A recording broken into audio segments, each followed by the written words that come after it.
Bom dia, pessoal. Eu sou o professor Francisco de Assis Costa, sou vinculado ao Núcleo de Altos Estudos Amazônicos da Universidade Federal do Pará. A aula que me foi proposta, né, relaciona a questão do meio ambiente, as questões de clima, mudança climática e, né, situações de risco em relação a isso, e as classes, ou a classe trabalhadora na Amazônia. Bom, isso, para mim, me remete de imediato a um segmento, né, de trabalhadores que, pela sua característica produtiva e condições de vida, né, se relaciona completamente, inteiramente, com os temas em discussão, com o meio ambiente, as crises relativas a essa questão que vivemos no momento e as possibilidades futuras, né, as estratégias possíveis, né, para encaminhar uma nova forma, uma forma de desenvolvimento que concilie, digamos assim, melhoria das condições de vida, né, qualidade geral, não é, da situação das pessoas, dos trabalhadores em particular, não é, com um tratamento, digamos assim, não é, respeitoso e prudente, não é, da natureza. Essa classe de trabalhadores eu vou categorizar aqui como camponeses, não é? Trata-se, a rigor, a aula, conjunto de elementos que trazem uma narrativa da formação de um campesinato amazônico, digamos assim, com múltiplas facetas, não é? E, vendo a sua formação e a sua situação atual, indicar, a partir dele, ou com base nele, não é, papéis estratégicos de desenvolvimento desse campesinato, desse sujeito, para um desenvolvimento sustentável. Então, essa é a proposta. A formação desse campesinato, a que eu me refiro, né, em relação ao qual eu me deterei aqui, suas características e fundamento, não é? Ele tem um surgimento que surpreende a muitos que não conhecem com mais detalhe a história da Amazônia, que remonta ao século XVIII, ou seja, trata-se de um campesinato que se formou como campesinato no século XVIII. Desse modo, trata-se, na verdade, de um dos campesinatos mais antigos do país. Esta formação, esse momento, né, de estruturação, digamos assim, não é? De um novo sujeito, não é? Social, de um novo ator, associado a uma nova estrutura econômica, se fez a partir de uma relação muito tensa, não é? Entre a cultura indígena na região e suas bases, não é? Fundamentais, com os agentes da colonização. No século XVIII, né, o empreendimento mercantil da colônia estava basicamente, da colônia amazônica, né, estava basicamente associada aos aldeamentos, não é, que eram estruturas, no fundo, não é, totalizantes, não é, de ensinamento de elementos ocidentais, da religião, também da cultura, etc., etc., uma deculturação indígena e uma estrutura econômica com características muito próprias, organizadas a partir de uma coordenação centralizada. Os jesuítas têm um papel muito importante nisso, e com base nessa forma específica de estruturação econômica, se conseguiu uma economia bastante eficiente, que funcionou de modo bem eficiente por coisa de 60, 70 anos. Bom, isso é... Isso entra em crise, aí na metade do século XVIII, entrada do Pombal, né, do famoso Marquês de Pombal, como homem forte na corte em Portugal, não é? Levou a uma série de reformas, e uma delas pretendia, não destituir, digamos assim, né, as ordens religiosas que comandavam essa economia desta posição de mando, né, e dessa posição de centralidade e poder, né? O fato final é que, bom, os jesuítas foram expulsos, o sistema de aviamento foi desmantelado, né? Agora, quando ele é desmantelado, os elementos que constituíam, quer dizer, as populações indígenas deculturadas, né, que já tinham sofrido um enorme processo de reformulação, digamos assim, de suas necessidades e de percepção de aplicação de suas capacidades, essas populações se integraram até por força de uma das políticas de Pombal, combinar, não é, populações ligadas à colonização, não é, elementos marginais dessa população, militares decaídos, não é, pequenos, enfim, colonos, não é, mas incentivar uma miscigenação entre esses elementos, não é, população indígena e população europeia. E dessa miscigenação surge uma estrutura nova, que é a estrutura da família nucleada, que combina dois elementos: um conhecimento relativo ao bioma, né, de como manejá-lo, de como tirar dele os seus produtos, os seus frutos, os seus elementos passíveis de serem utilizados, como fazer isso, associado agora a um conjunto, né, de novas necessidades que tem a ver com a relação desta população, agora em famílias nucleadas, não é, com elementos provindos da Europa e, portanto, com necessidades europeias. Essas duas coisas compuseram uma família nucleada com capacidades próprias e necessidades próprias. Capacidades permitiam lidar bem com o bioma, tirar dele o máximo, que, por exemplo, populações escravizadas africanas, por exemplo, não eram muito úteis nesse momento, exatamente porque elas não sabiam lidar muito com esse bioma. Não sabiam lidar quase nada, aprenderam depois, mas naquele momento não conseguiam lidar. Então, essas populações de origem indígena, essas, né, formam agora, né, estruturas nucleadas, famílias já não são tribais, já não tem mais a estrutura de base tribal, coletiva, etc., são nucleados, e, sendo assim, constituem uma espécie de estrutura familiar rural, digamos assim, para usar um termo atual que a gente possa conectar os diferentes momentos. Pois bem, então, esse campesinato se forma aí né, com a decaída do Pombal, e nos próximos 25 anos a política finda garantindo, digamos assim, né, uma expansão em grandes proporções, uma grande massa, a formação de uma grande massa desse tipo de famílias e dessa nova estrutura, que é uma estrutura camponesa. Bom, essa estrutura que se forma aí nessa fase, ela continua se expandindo no último quartel do século XVIII e entra no século XIX. A economia, não é, da borracha, não é, ela vai estar presente, não é? Ela faz, não é, toda a dinâmica que vai ser bastante importante, não é?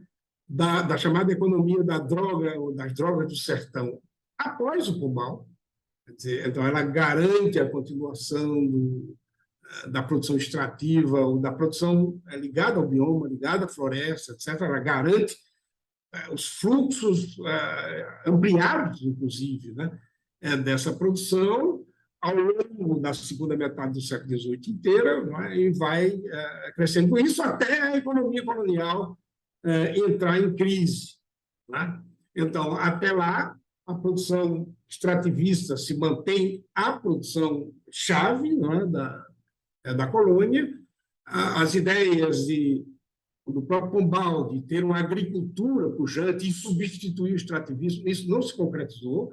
A agricultura melhorou um pouco, mas não substituiu o extrativismo. Ao contrário, o extrativismo continuou sendo a produção, vocês veem aí nesse gráfico da esquerda, a produção extrativista continua sendo a mais importante, visto no gráfico do lado direito, e essa produção é basicamente camponesa, como você vê aqui no gráfico do lado esquerdo.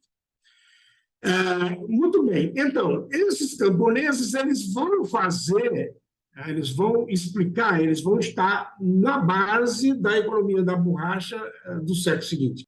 O tal do grande seringal, né, que está nos relatos por toda parte, que enaltecido não, mas é referido como a estrutura da economia da borracha, aquele que trabalha com seringueiros vindos do Nordeste, etc., essa estrutura só começa a funcionar no final dos anos 70. Então, até lá, quem está na base da economia da borracha são esses camponeses formados no século XVIII.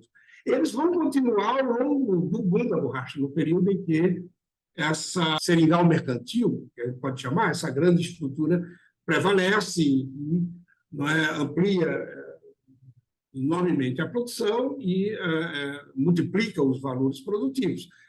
Slide, a base camponesa, essa mais escura, essa base camponesa vinda do século XVIII, ela continua lá presente. Isso é muito importante porque vai explicar uma série de coisas do presente. Né?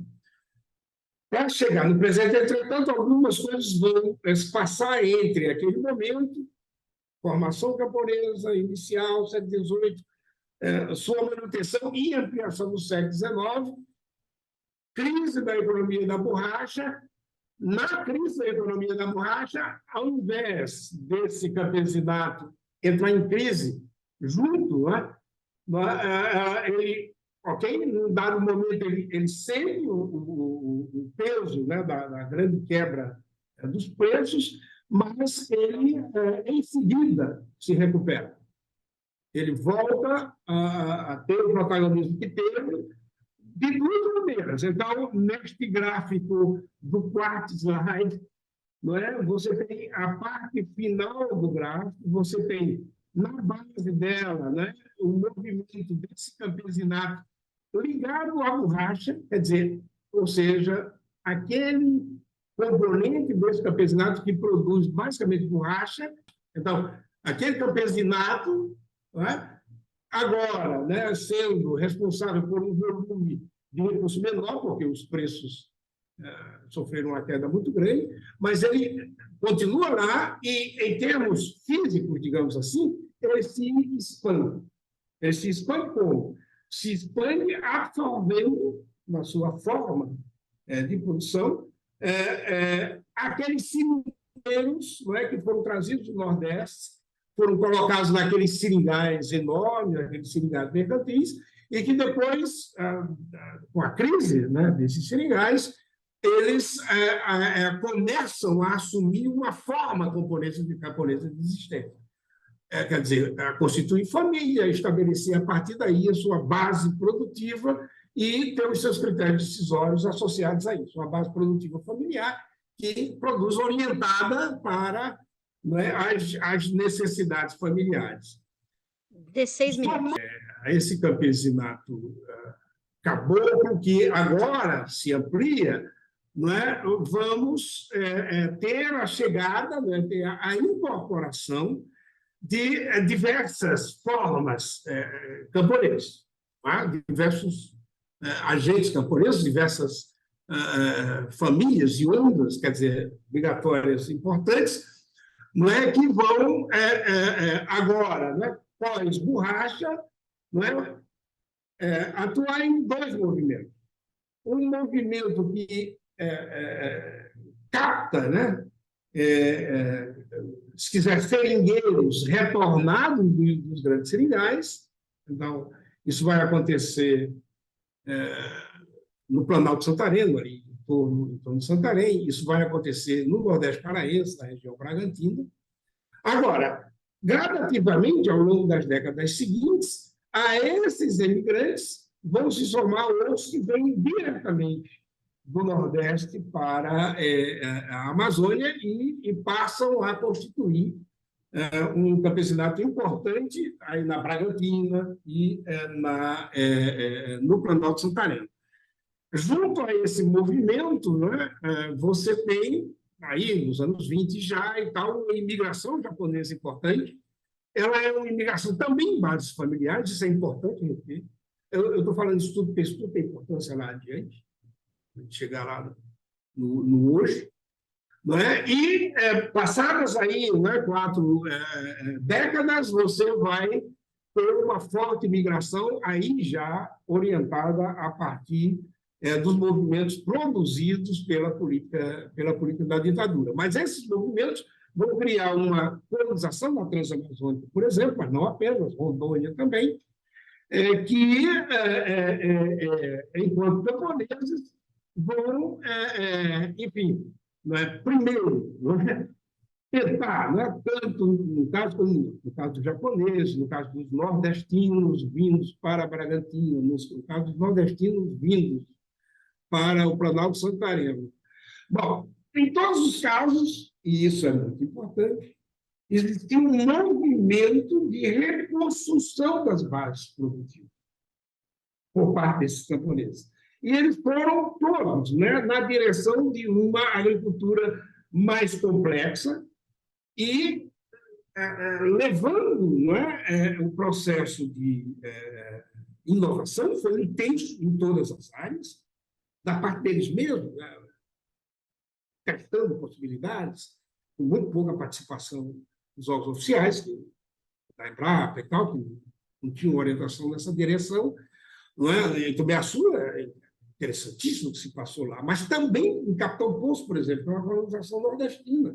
Houve uma dinâmica de inovação importantíssima, uma dinâmica de inovação muito importante da Transamazônica. Aí, nesse caso, você tem a CEPLAC um pouco atuando, um órgão de governo, e uma CEPLAC renovada, né? Porque ela acatou uma tendência que, em todos esses momentos, se fez, que foi a da adoção de agriculturas cada vez mais complexas, que vieram a constituir esse tipo, digamos assim, de tecnologia que hoje se tornou crucial para a gente entender, que é a tecnologia dos sistemas agroflorestais.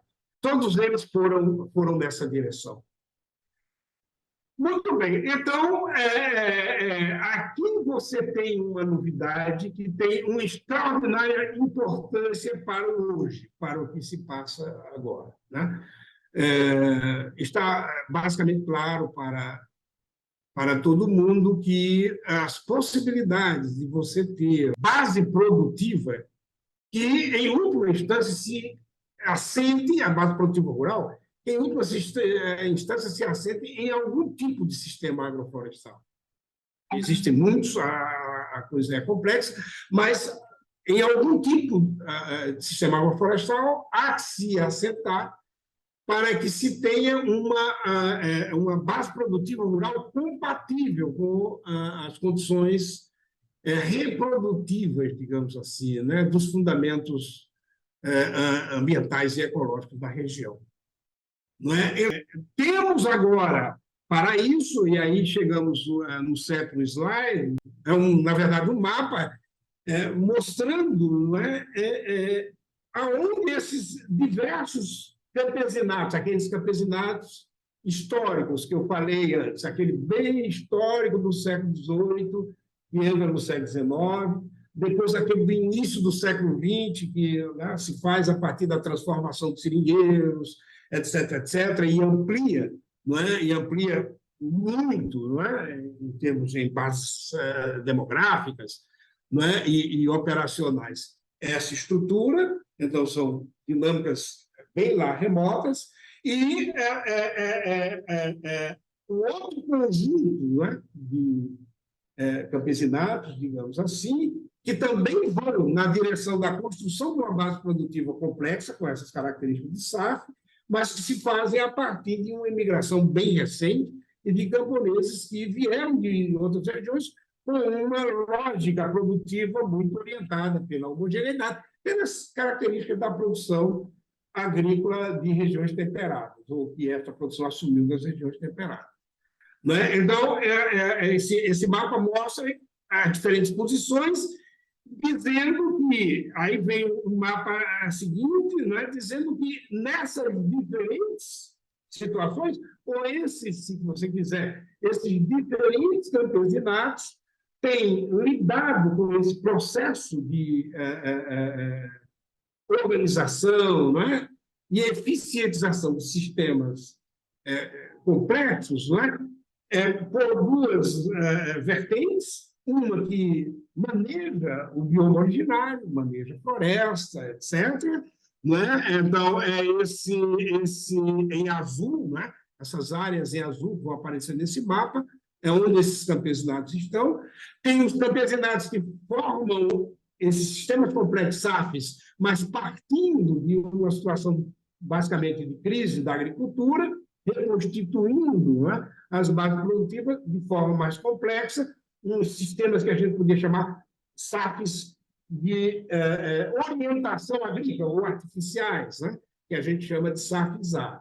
Né? Então, esse conjunto de campesinatos e, digamos assim, possibilidades ou variantes, né, de organização produtiva constituiriam uma grande economia de SAF, que é grande, por suposto, e agora deve ser o centro de uma nova economia da Amazônia. O último slide vai mostrar os números atuais, quer dizer, as tendências com os últimos números que a gente tem de censo, etc., dessa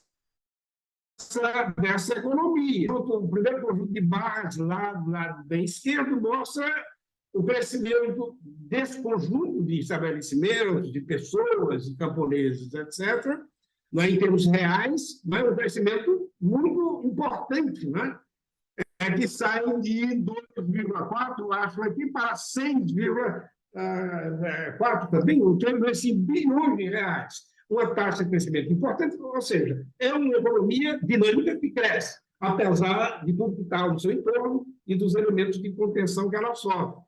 Não é? A renda líquida também, a renda líquida, aquela que, né, os seus agentes se apropriam, também cresce num ritmo bastante importante, que é o segundo bloco. O número de pessoas ocupadas nessa economia é em torno de 430 mil, né, trabalhadores, é uma enorme economia. O pessoal familiar ocupado atinge a casa dos 2 milhões, dos 200 mil. Não é? As terras apropriadas, né, também em volume significativo. Pois bem, então,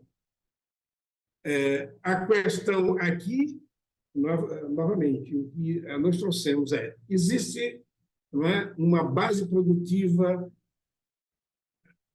de grande envergadura na Amazônia, com base em trabalhadores camponeses, em produção familiar rural camponesa.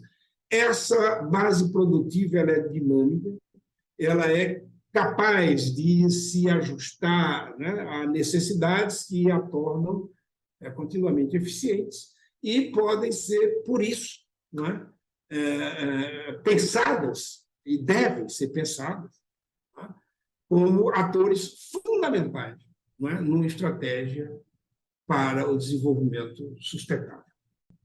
Discutimos aqui, primeiro, a formação de um campesinato muito antigo na Amazônia e mostramos ao longo do desenvolvimento que esse campesinato muito antigo na Amazônia ele passou por fases fundamentais da história da Amazônia, a história da borracha, etc.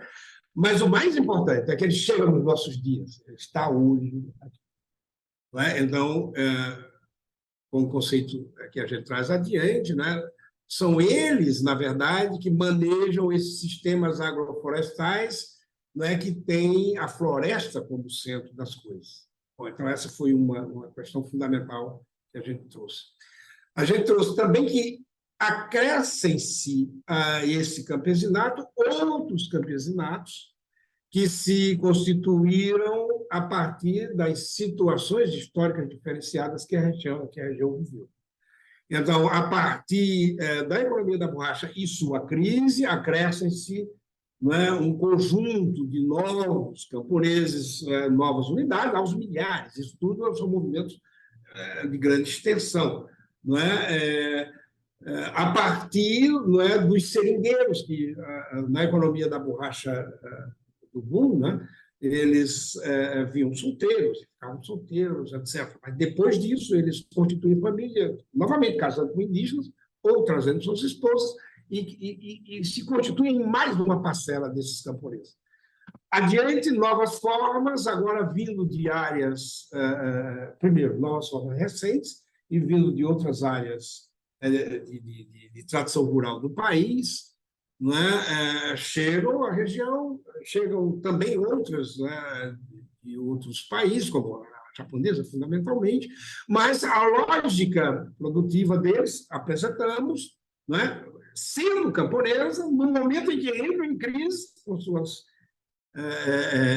agriculturas incompatíveis com a região amazônica, eles buscam uma solução de compatibilidade, né, dos seus fundamentos agronômicos produtivos, né, com as condições da região que tem nas regras, digamos assim, estabelecidas, né, pela, né, sua posição, a umidade, etc., e a presença do bioma, não é o determinante fundamental. Então, a busca dessa compatibilidade levou a novas formas produtivas. A gente traz isso e é importante que se detenha.